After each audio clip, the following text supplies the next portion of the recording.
Достар, сәлем. Let's Cook KZ каналына қош келдіңіздер. Бүгін сіздермен осындай ерекше самса рецептімен бөлісемін. Егер де сіздер үшбұрыш, түлпан, домалақ самсадан басқаша қылып, қонақтарыңызды таң қалдырғыларыңыз келсе, осылай жасап көруге кеңес беремін. Бұл самса дастарханда өте әдемі көрінеді, ал жасалуы өте оңай және қарапайым. Ал бастайық. Ең бірінші ұнға қопсытқыш қосып, екеуін араластырып, елеуіштен елеп аламыз. Келесі, қатып тұрған сары майды үкіштен өткізіп, ұнға қосамыз. Менде өкінішке орай осы сәт видеоға түспей қалыпты.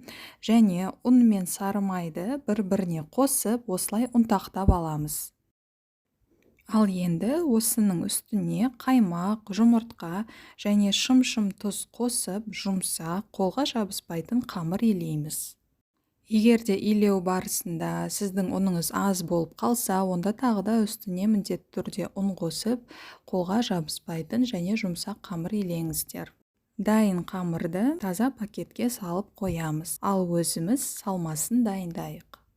Таза ыдысқа тартылған ет, майдалап туралған пияз, тұз, қара бұрыш және кориандр қосып, барлығын жақсылап араластырып аламыз. Ал енді қамыр жаюға кірісеміз. Мінекей осылай жұқалап жаямыз. Мен осындай 4 бұрыш етіп жаямын, сол кезде барлық самсалар бірдей болып шығады. Келесі этап, қамырды осындай тең бөліктерге кесіп шығамыз.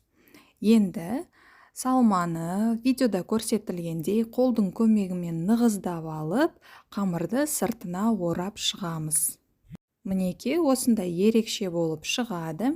Ең соңында бетіне жұмыртқаның сарысын жағып, үстіне күнжіт сеуіп, 180 градуста қызып тұрған пеште 35-40 минуттай пісіреміз. Мінекей достар, самса дайын, қамыры жұмсақ болып шығады және өте тез және оңай дайындалады.